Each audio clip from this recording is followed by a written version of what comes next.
Hey guys, welcome back to another episode of Teach Better with Ben. In today's episode, we're going to talk about how you can keep parents on your side, especially when they're angry. Please, if you like the content of this video, hit the like button, subscribe, and then comment down below with anything you're struggling with or anything you've been successful with. Hey guys, my first point is not to be afraid of them.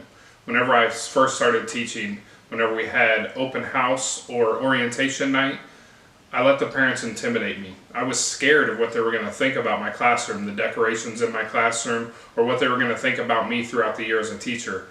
I let this get in the way of teaching their children, and I let their kids get away with more things than I ever would today. Never, ever would I ever accept the behavior that I was accepting my first year in today's setting. I did that because I was afraid to interact with those parents. Never let yourself be afraid of the parent. The second point, guys, is to be honest. You always have to be honest. We've heard that old saying before, honesty is the best policy. Well, we've all heard it because that's the truth. It is the best policy. When you're always honest, the kids know exactly what to expect from you, and the parents know exactly what to expect from you. When you're interacting with a parent or a student, never ever exaggerate, never blow anything out of proportion, because what will happen is students will begin to trust you less. If you have somebody do something wrong in your classroom and you blow it out of proportion to their parents, the student will, one, get in trouble more at home, and then two, trust you less. When they trust you less, you'll see less and less and less of the real student. You have to make sure that you're always honest with them, and you have to make sure you're always honest with the parent. When you're honest with the parents appreciate it a ton more. The third point here, guys, is to listen to the parent or guardian. You have to listen, you have to listen, you have to listen. When you listen to the parents or the guardian, what they say will change your perspective in these kids' lives. I pride myself on communicating well with parents. I pride myself on taking kids that have had a really rough way to go thus far and changing their attitude, at least towards me, during my school year. And I do that because I first talk to the parent before anything negative happens. This year, what I did to make a difference is I went out in the car pickup line and I introduced myself to a lot of the parents of students that I have in my room. And I did that because I want the first interaction with those parents to be a positive one. I don't want kids to come to my room and only feel negative things. I don't want parents only getting phone calls for negative things. The reason why I do that is because when parents trust you more and respect you more, the kids will trust you and respect you more. Most of the time, whatever the parent thinks about you, that's what the kid's going to think about you. If the parent thinks highly of you, the kid will probably think highly of you. If the parent thinks poorly of you, the kid will probably think pretty poorly of you. You don't want to be thought of by your students as a poor teacher or a poor mentor or a poor person. Please don't make the mistake I did my first year teaching, where I allowed students to get away with behavior, and then I would only communicate with the parents when it was necessary. The reason why it was necessary is because the behavior got so out of control that I couldn't handle the student anymore, and I needed the parent to come in and take care of the issue for me. Now, generally, the parent would, and the student would comply for 2 or 3 days.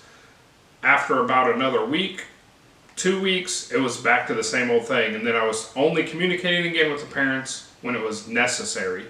Don't communicate just because it's necessary. Communicate to brag on the student as well. We all hear those stories about kids coming up from the next grade and, oh, this kid is really bad, this kid is really bad, this kid is really bad. Since I strive on helping those kids, generally I ask my administration, and I will continue to ask my administration, to put those kids in my room because I know those kids can be different. Try this, for instance. Maybe instead of trying the first phone call, the first contact you have with a parent, instead of you knowing that kid being a bad kid, maybe call the parent and tell them something positive first. Okay, just like I did in the car pickup line. I went out to the car pickup line, I introduced myself to the parent that I thought I was going to have a bad kid this year. I went out to the parent pickup line, introduced myself, told the parent that we were going to have a great year, and I confirmed it with the child in the car, and guess what? This year started off great. We've had a couple bumps, but everything so far has been wonderful. My fourth point is apologize for your mistakes. Everybody makes mistakes. You're going to make mistakes. I make mistakes. I probably made a mistake the last time I was at school. You will make mistakes. Don't be afraid to make them. That's how you grow. But you have to apologize for any mistakes you make.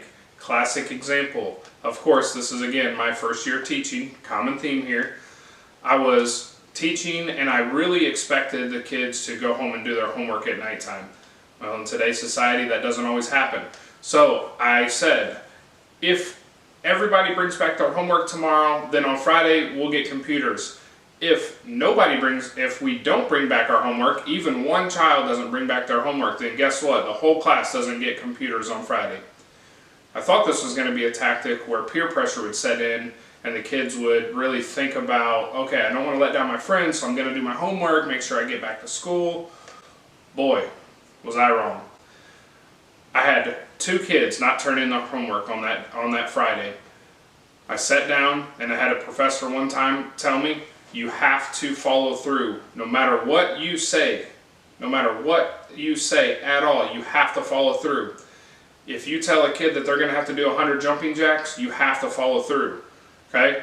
I made the mistake of listening to that professor, and I followed through with my decision. My decision was, nobody gets computers, everybody's going to sit here and read their books, or read their books, pretend like they're reading their books, right? They were fake reading, we all know that happens. So we sat there for an entire class period, and nobody did anything productive. We sat and we read all of our books, our AR books, the whole time. The reason why this was a mistake is because when I came back on, not just this, but it was a huge mistake because nobody learned anything. But I also didn't teach them anything that day. And then when I got back on Monday, I had 3 voicemails from different parents asking me why the kids weren't allowed to use the computers, because that was the only time they had access to internet. Then on my plan period, my principal called me and asked me to come up and talk to her in the office, and she wanted to know why I punished everybody for 2 kids' mistakes. Okay? You have to apologize for your mistakes. What I should have done instead, I should have said, I made a mistake, I shouldn't have said what I said. It's not fair to everyone that we miss out on computers today because of two kids' actions. I probably should have kept my word with those 2 kids and let everybody else do research like I planned on anyway. That was the day that I learned from my mistakes, and I realized I need to apologize whenever I do make a mistake. When I say something that I really shouldn't hold to, or something that I really probably shouldn't do. Like, everybody's going to walk laps for the next person that talks, and then somebody raises their hand and asks to go to the bathroom. Well, you don't want to punish everybody because one kid had to go to the bathroom. That's a big mistake. Number 5, find the happy medium. Sometime you're going to find a parent that doesn't agree with the way you teach. You're going to find a parent that doesn't agree with the way your classroom is ran. You're going to find a parent that doesn't think their child is the one that acts up every single day in your class. When that happens, it's important to stay calm. Remember, you're the professional. You are in the professional setting. Your job depends on it. Stay calm and try to find that happy medium. Whether that happy medium is something that creates more work for you or not, that all depends on what you guys decide. If it does create more work for you, guess what? You got a little bit of extra work. Is it worth it? Yeah, it's worth it to have that parent on your side. If you don't have the parent on your side, that student's going to be less successful because that student's not going to think anything respectful about you, because their parent is going to talk to them about how disrespectful you are, how unprofessional you are. Trust me, you don't want those conversations going on about you, especially when parents and students are involved. Point number 6, take a night to sleep on anything that makes you upset. If a parent emails you, calls you, sends you a note that immediately makes you have an emotional reaction, it is imperative that you sleep on it before you react. Always, always, always, if you react first and think later, big problems will arise. You have to relax, take a night, get back to them the next day. You'll feel better about it if you get a voicemail about a child and the parent's upset, if you wait till the next morning to call them. You'll feel better about it. The parent will feel better about it because they'll have a night to sleep on it. And then you can tell them why you did it, why you didn't call them back right away. I've done that in the past, and the parent is usually appreciative that you took the time out to say, you know what, this isn't the best time to have this conversation. Let's have this conversation in a minute. I know this is hard to believe, guys, but sometimes that parent is looking for an emotional reaction. Sometimes they are looking to get you in trouble. Sometimes they are looking to believe their student over what you say, okay? All parents do it.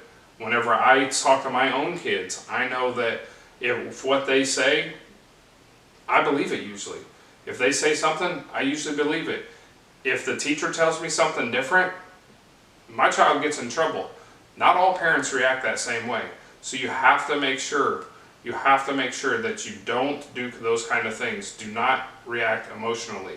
Okay? This goes back to my point about being honest.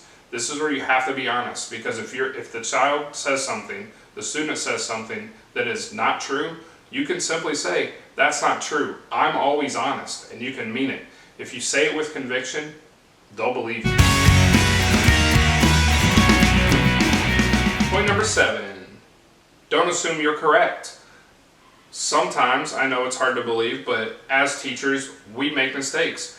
Sometimes you're not going to be correct. There's going to be a time where you grade that paper incorrectly and a parent calls you and says, hey, I have a question on this. I believe that you're incorrect. My child should have got this point and they didn't get this point. Don't always assume you're correct. The best way that I've found to do this is to try to separate myself from the situation and look at it from an outsider's point of view, and I say, okay, is there any kind of way that I could be wrong? If I'm wrong like in this situation, or if I'm wrong in this situation, if the answer to those questions are no, I can't be wrong, okay, then you're probably right. The last thing that I would do is I would ask a colleague.